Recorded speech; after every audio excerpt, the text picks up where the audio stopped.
So let's start the inaugural session, and I would like to invite our chief guest for today's Youth Summit, Mr.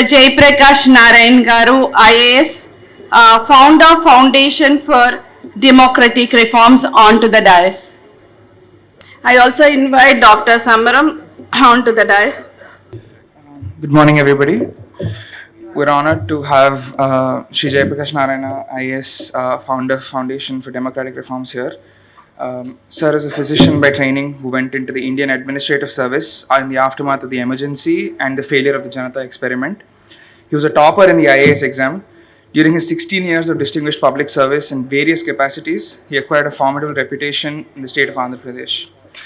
He has had significant milestones, such as creating permanent employment for 8,000 youth from displaced families of Visakhapatnam steel plant. He was instrumental in the creation of a record 2 lakh acres of irrigation, which is the largest such program with direct participation of people in Prakasam district. He strengthened the credit cooperatives and made them independent of the government control.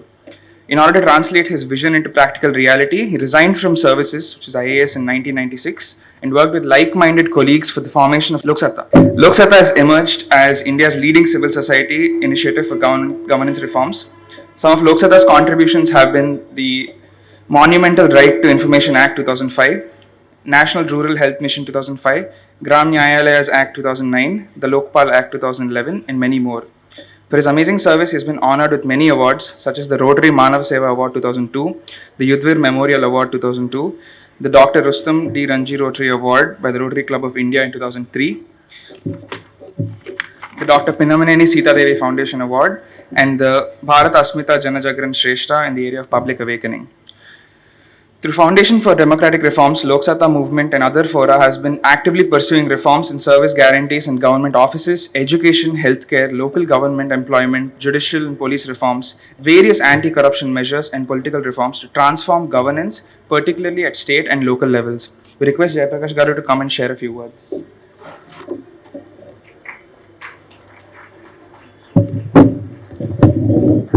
అందరికీ నమస్కారం. చాలా time పెట్టారు.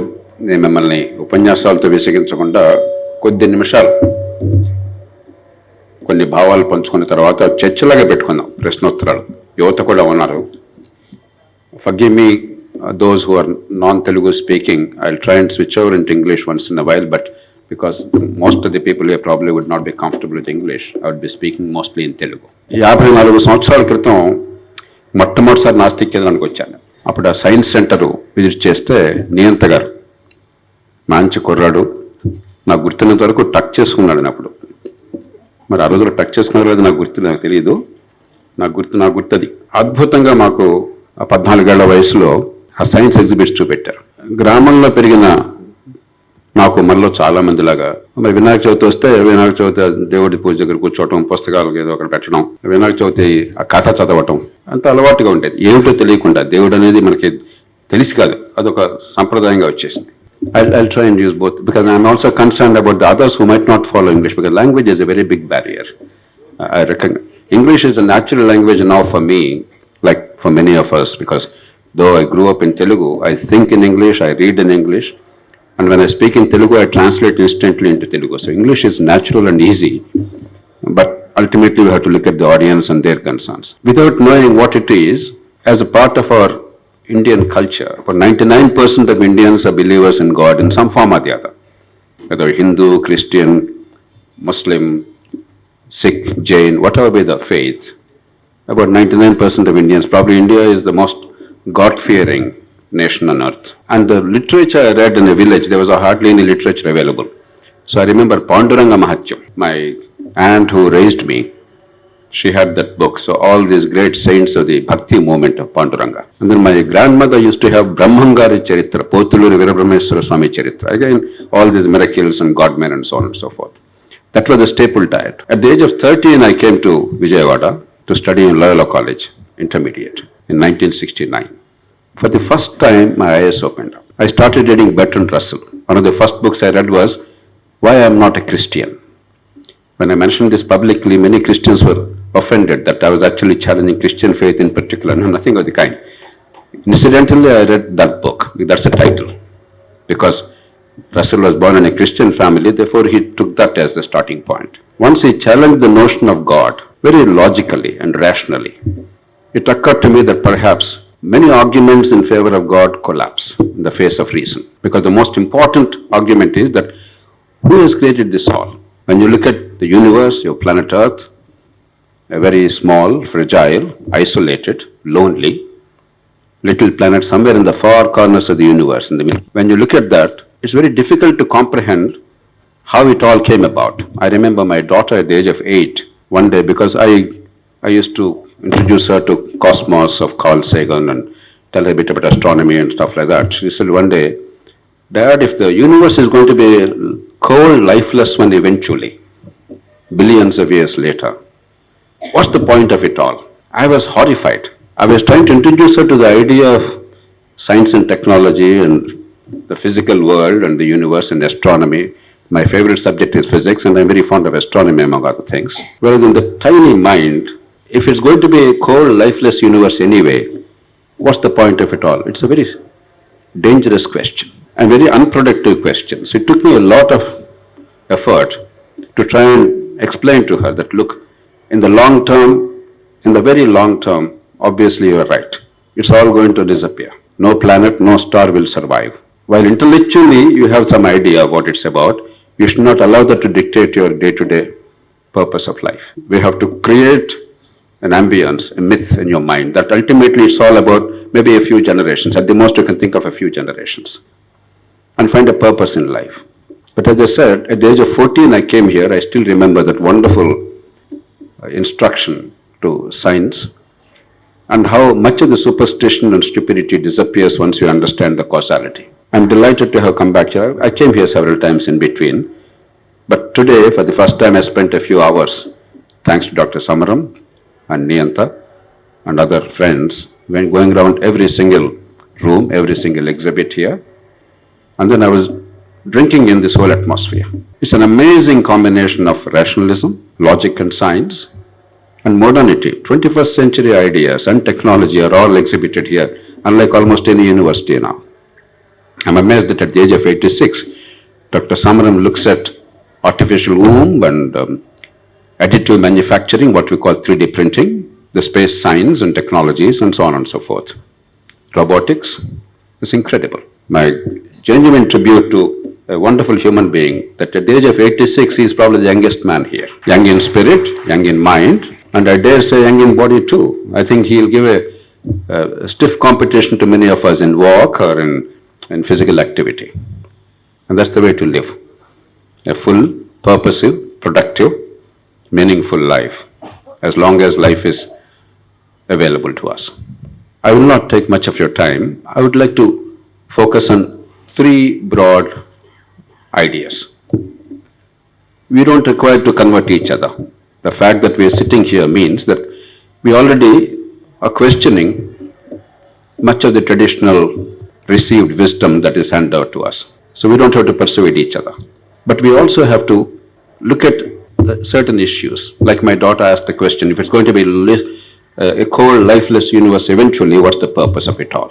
So my first broad point is, at least from my perspective, it doesn't matter to me whether God is there or not. I used to fiercely argue as a young kid in Loyola College when my moral science teacher, Father Thekamari, obviously they would say that there is a God, and I used to challenge the notion of God. I no longer challenge that. I don't care. If your God is pantheistic, I have no problem.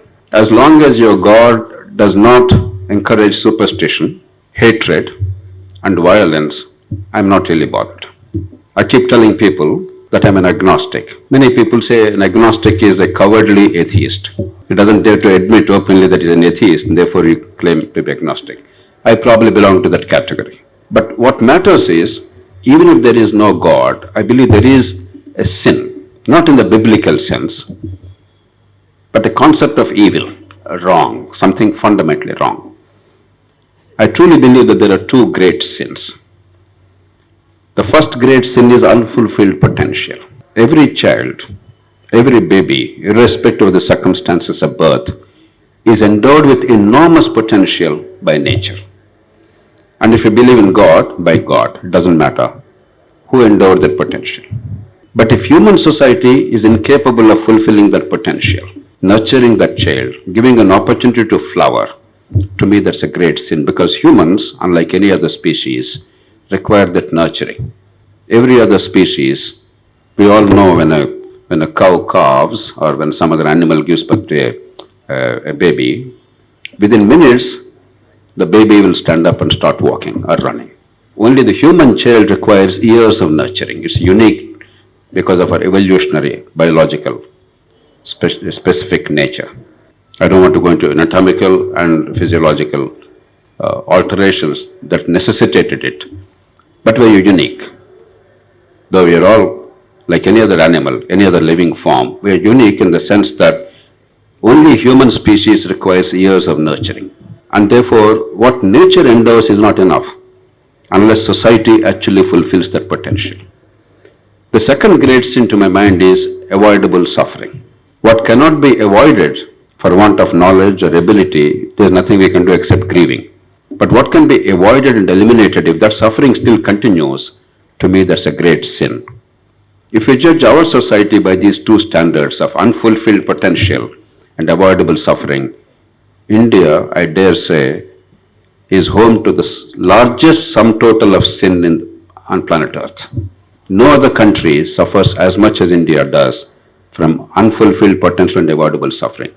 I'm not one of those India bashers. I'm very proud of our country, our heritage, our culture, our civilization. I'm a great optimist. But a true optimist is not a romantic who has blinkers.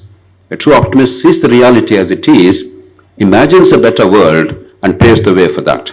Therefore, these are the expressions of an optimist, a genuine optimist, not a pessimist or a person indulging in self-flagellation. Therefore, my appeal to all the rationalists, now let me switch over from atheism to rationalism.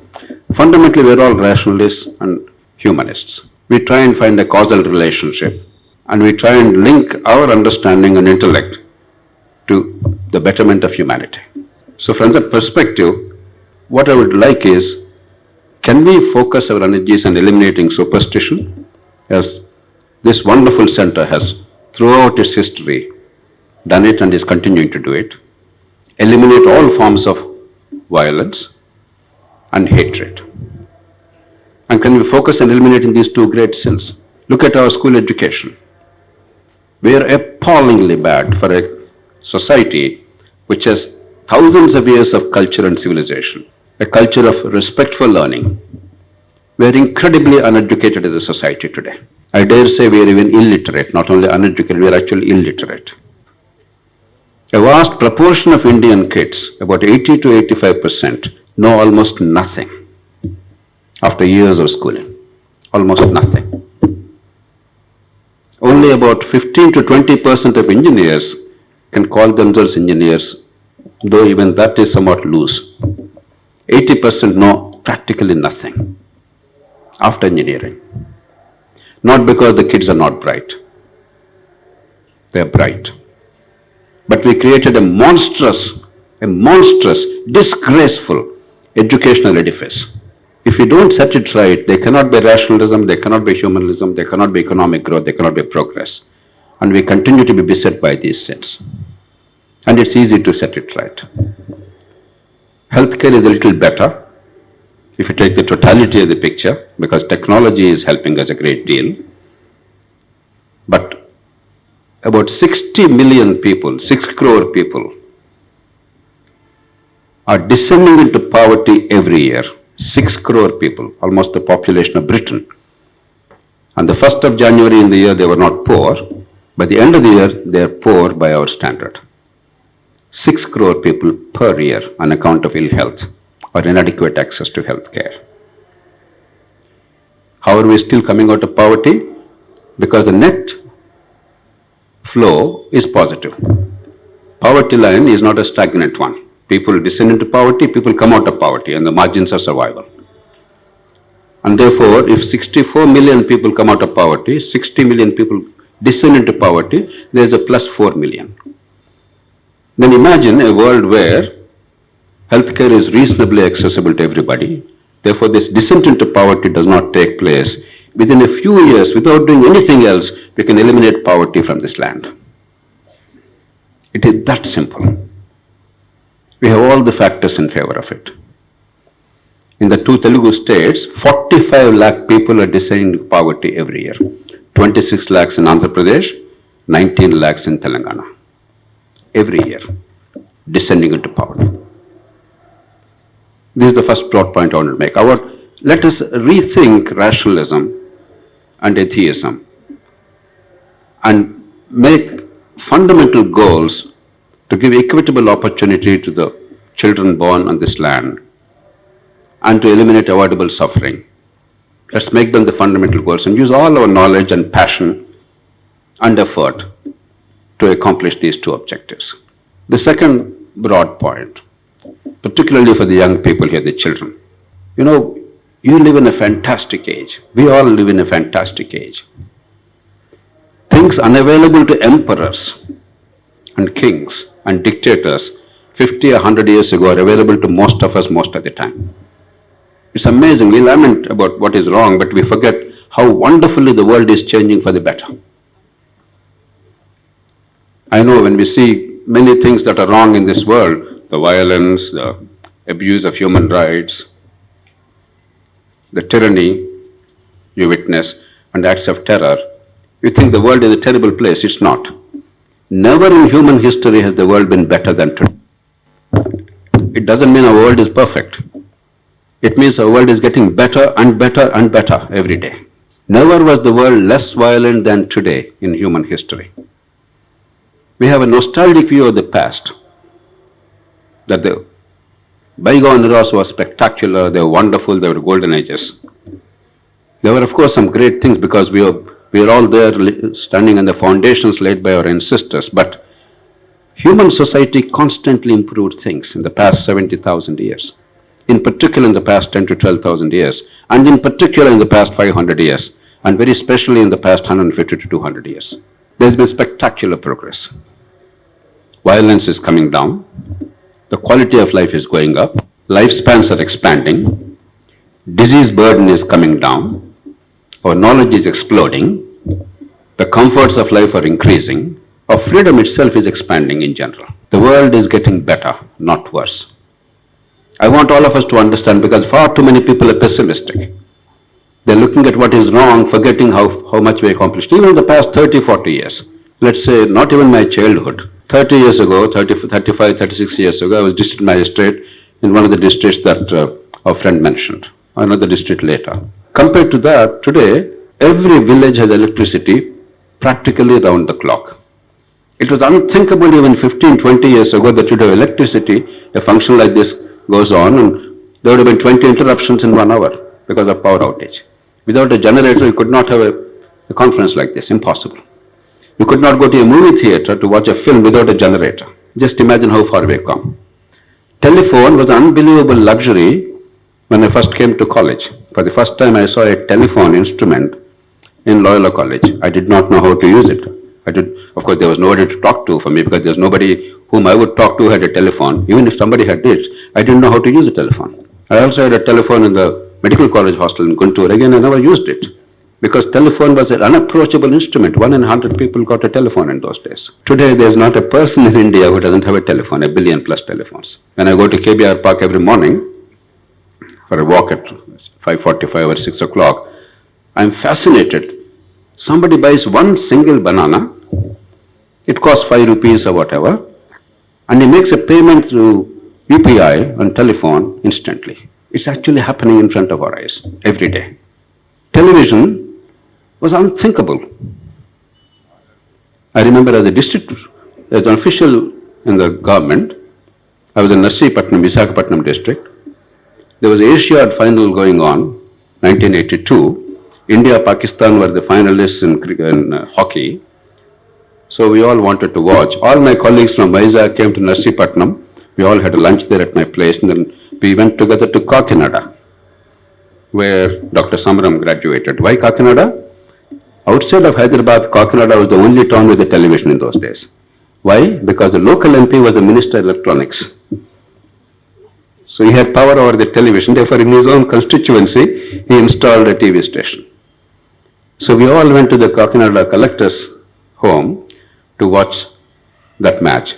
By the time we reached there, India lost 7-0 in that final, unfortunately. That's a different story. But television was unapproachable. Today, there's not a home in India which doesn't have a television.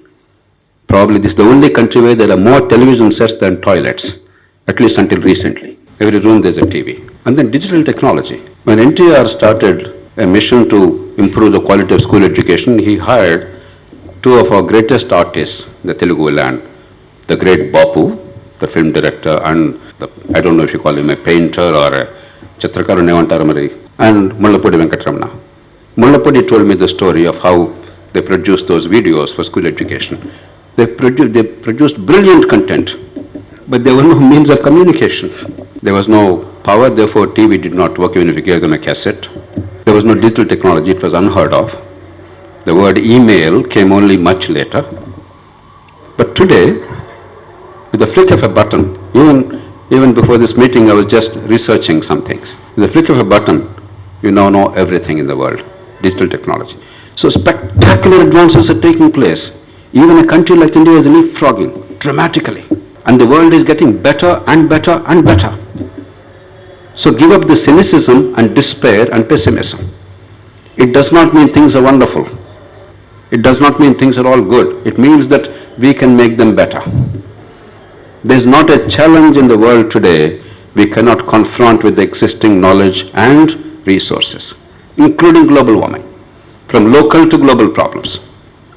But the challenge is, how do you make that accessible to everybody? And how do you combine the best of our tradition with the best of modernity? I was delighted to see the respect for tradition here in this Nastik Kendra. I saw a portrait of Charaka and Shushika. I saw a tribute paid to the sensible elements of yoga. Because we are not disconnected from the past. We are built on our foundations. It is the superstition we are opposed to. It is the hatred and bigotry that we are opposed to. We recognize that we stand on the shoulders of our ancestors. The unique feature of human society is that we alone have the ability to A, learn from others and transfer our learning to our peers and the next generation. No other animal has that privilege. And we have the gift of speech. Sometime around 75,000 years ago, a spectacular thing happened. While other features were there already as part of evolution, we developed the gift of language. That changed everything. Gift of speech. For the first time in the planetary history, we could learn from others' experience, not your own personal experience, and you could transfer that knowledge to the next generations. Therefore, each generation learns everything that the earlier generations accumulated, and if they add a little bit more, that generation is better off. And generationally, we change spectacularly. We are nothing but the cumulative sum total of all the learnings, the best of humanity, in about 70 to 80,000 years. And if we simply learn the best things from the past and understand our own history, the journey of humanity, journey in life and journey physically in terms of migration. If we understand human migration, I think much of our stupidity about race, about religion, about all bigotry will disappear. Now we know for sure that all of us, wherever we live on planet Earth, we all arose from a small number of women, probably in the Rift Valley of Kenya, in East Africa. Some people say maybe Southern Africa. That's a matter of some debate even today, but there's no doubt about the broad origin of where we are from. No matter where you are, you may be white, you may be black, you may be brown, you may be yellow, doesn't matter who you are, where you are. We all came from those, probably 6 or 7 women. There were several strands of migration. Some went to the north to Europe, some went to the east, where the coast, and that's how people migrated to Indian subcontinent, first to the west coast, and where the coast to the east coast, from here to Southeast Asia and up to Australia, wherever the eye can take you, because there was no navigational facility at that time. Another group went to Central Asia, China, some went to Siberia. Some of you may be surprised, young people in particular. Do you know how human beings first went to American continent? Anybody? Young people here? How did the first human beings go to America? Even today, Bering Strait is only 70 feet deep, inhospitable, terribly cold, full of winds, but in the Ice Age, the sea level was about 300 feet below the current level. It was a land bridge. Like for instance, between India and Sri Lanka, in the Pak Strait as we call it, there's actually a land bridge which is only about 20-30 feet deep. In some parts only 10-15 feet deep. Whereas the sea was about 200 feet below the current level. So they were connected. People, some 12,000 years ago, they simply walked across the Bering Strait via Siberia at the height of the Ice Age. A small number. They went to Alaska. It took 3,000 years for them to cross the Alaskan Ridge after going to Alaska.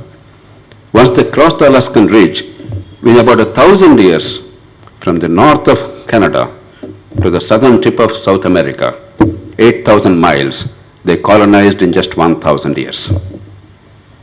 We are all one. Chinese argued until recently that they were a different species. Every country, every civilization believed that we were specially anointed by God. Chinese too believed that. But genetic studies have proven beyond any doubt that we all have one origin. We are genetically related, incredibly related. If our kids understand this one simple thing of human migration, much of our idiocy about caste, about region, about religion, about skin color, and about many other things will vanish. You don't even have to argue much. True education is missing. So this is the message that I think we have to pass on to the next generation. You live in a fantastic world. A world of immense possibilities, greater than ever before in human history. What an Akbar or an Ashoka could not even dream of, you and I enjoy today. This electricity and lighting, this public address system. In the times of Lincoln, they had to bellow. There used to be gathering here. Whoever had the greatest lung power, like your finance minister of Andhra Pradesh, Payavalu Keshav, he had that lung power. He didn't require a microphone. So people who had the lung power became leaders. And 5-6 hours debates used to go on when Lincoln was in active politics. And today, even a feeble voice, feeble people without the lung power can reach millions. The world has changed beyond recognition, and it's changing for the better every day. While you confront the problems and challenges, look at the opportunities. There is not a cloud dark enough which does not have a silver lining. There is not a problem big enough which does not have a practical, effective, simple solution, including global warming. And finally, and this is the last point I would like to say, Dr. Samaram asked me a question. How come people don't listen to us? He mentioned his own life and all of us, what we are working. He mentioned me and my work and mentioned others. I don't think people don't listen to us. I think the problem is something slightly different. Human beings, and here is I'm going to be a little sharp about humanity. We exaggerate human beings' capacity to change in the short term. Throughout history, in every culture, in every society, there were always a few pioneers who saw far ahead. Much of the society was deaf to their entreaties, their philosophy, or their thinking, or their logic, or their evidence. From Galileo to Copernicus to you name it, anywhere in the world. Human society did not embrace the right thing, the sensible thing, the pragmatic thing, the evidence-based thing, the logical thing instantly. But a few people, they had the ability to see farther, and then they moved the needle. But over time, generationally, by cumulative impact of the experience, once they understood the value of what is being taught, not through logic, but through experience, humanity embraced it. Let me tell you one story, a real story, and conclude. In 1819, a baby was born in the then Hungary, in Austro-Hungarian Empire. That baby was named Ignaz Semmelweis. Ignaz Semmelweis rose to be a physician in Europe. In those days, Vienna was the seat of the empire, Austro-Hungarian Empire, and even today Vienna is an incredibly important cultural center in Europe. In those days, it was the center. So Semmelweis went there to practice medicine. In those days, 25 to 30% of women, 25 to 30% of women, pregnant women, used to die after childbirth. Imagine 1/4 of women dying after childbirth. If there were 100 childbirths, about 25 died. The mothers died. They did not know why. The mothers got fever. They called it puerperal fever, Balanta Jwara. They did not know why. They had no clue, because the word infection was not invented. Bacteria were not discovered. We had no understanding of disease. As late as 1840s, we did not know. We had no clue. Semmelweis, he was monitoring two different hospitals. In one hospital, the doctors were attending on the patients and the pregnant mothers, assisting in child delivery. Another, the nurses were assisting. Where the nurses were taking care of the pregnant women, the mortality was very low. Very few people, mothers died. Where the doctors were attending, mortality was very high. He started thinking. Remember, the word infection was not known. That was much later. What we call empiricism. By empiricism, he discovered the nurses were washing their hands properly before going to every woman in labor to assist her. Whereas the doctors, they were doing dissections of the dead bodies. They were teaching medical students. With the same hands, they went and assisted the women in labor. And with the same hands, they went to the next patient, assisted them. And there was very high mortality. Semmelweis came to the conclusion, he did not know why, but he came to the conclusion that it's all about washing your hands. It's called empiricism, as I said. You don't know the causality. You don't know the logical reason. But observation told you that this works, that doesn't. And he was passionate. He tried to educate not the people of Europe, the doctors of Europe, whose job it was to save human lives. By definition, a doctor's job is to save, right? A doctor, by definition, is a scientist. So he told the scientists, whose job it was to save human lives, please wash your hands.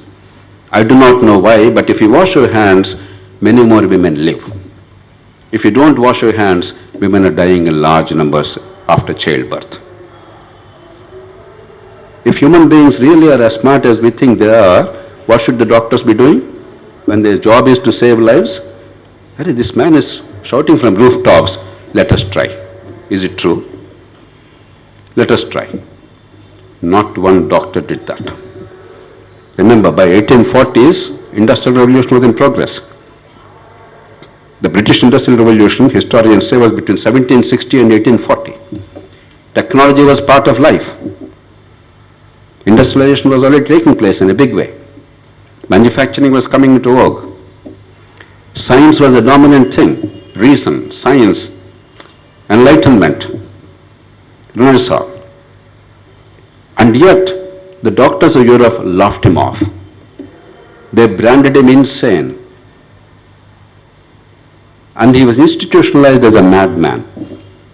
For wanting to save lives, for wanting to communicate what he observed scientifically, he was branded as a madman. Semmelweis was put in a mental asylum. Now, for those who are of my age and older, you would remember in our childhood when somebody was branded పిచ్చెక్కింది అంటే ఏం చేసేవాళ్ళు ఆ రోజుల్లో? Even 50-60 years ago, పిచ్చెక్కింది అంటే నాకు బాగా గుర్తుంది, వేప మండలతో కొట్టేవాళ్ళు, జైల్లో పడేసినట్టు పడేసేవాళ్ళు. They used to torture them. And 1850s, he was institutionalized. What was the treatment given to him? He was beaten black and blue. Finally, in 1865, at the age of 46, Semmelweis died of the injuries he sustained because he got infection, sepsis. He died of sepsis for the sin of telling the fellow doctors how to save pregnant women after childbirth. That's the bad news. But what's the good news? Why should we therefore believe that humanity can do better? Of course, an individual, a great human being who was passionate, who was humanist, who was scientifically accurate, he had to pay the price with his life. But look at the big picture. A generation later, within 20 years, 3 great men came, influenced by Semmelweis's life and work. Some of the names are familiar to some people here, some may not be. One was Robert Koch. Men of science, men and women of science and medicine, they would know Koch. Robert Koch was the man who discovered tubercle bacilli. Koch was the man who came up with what are called Koch's postulates. If you say the COVID virus, SARS-CoV-19, that virus caused COVID disease, you don't say it casually. There are certain standards of proof. To say that something caused this disease, there is a standard of proof. There are 4 postulates. Even today, the modified Koch's postulates are the gold standard in determining the causality of disease. So Robert Koch. The second name is familiar to many people, a name called Louis Pasteur. Remember Pasteur? Louis Pasteur. Louis Pasteur was the man who came up with pasteurization, the germ theory of disease, and so on and so forth. So Pasteur. The third man called Joseph Lister. Some of you might have heard of Listerine mouthwash. It came from Lister's name. Lister is famous for sanitization, for sterilization, for hand washing, so on and so forth. These 3 were contemporaries. They came 20 years later. They were influenced by Ignaz Semmelweis. Well, Semmelweis could not understand the causality, it was only empiricism. By this time, the germ theory, they understood the bacteria, they understood much better the causality of disease, and they understood how to prevent that, and therefore the world changed. When in 1865, Semmelweis had to pay the price with his life, by 1880s and 90s, the world changed. Millions of women's lives were saved. Many more millions of other lives were saved because we understood infection, we understood sterilization, we understood cleanliness. This is the answer to Dr. Samaram's question. In the short term, sometimes things appear gloomy. In the long term, we are smart enough collectively as humanity to understand what is in our self-interest, not what is logical, what is in our self-interest. Once you experience it, or learn through experience over a lifetime, over a generation, then things dramatically change. And that's why in the short term things are always a little gloomy. In the long term they're always optimistic. And that's what should really propel us. We are also grateful to this wonderful institution, to this wonderful family, to these intrepid, rational, public-spirited, humane individuals and leaders who influenced thousands, transformed the lives of millions, who are keeping the torch of rationalism and humanism alive.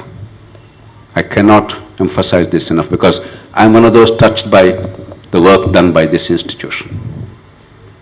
Thank you for the work you have done, Samaram Garu, and your late father, the great Gopala Ramachandra Garu, and all of you, and many, many others across the Telugu land, across the southern states of India, and across the country at large. Thank you for this wonderful work. Thank you for the cheerfulness with which you are transmitting this wisdom. You are persevering. When you look at the faces of the joy, the optimism, it's such a wonderful thing. And it shows in their health, healthy, vigorous, transcending the age. Once again, I thank you all for your attention. I spoke much longer than I wanted to. Forgive me for that. We'll have a meaningful interaction. I wish you all the very best. Thank you.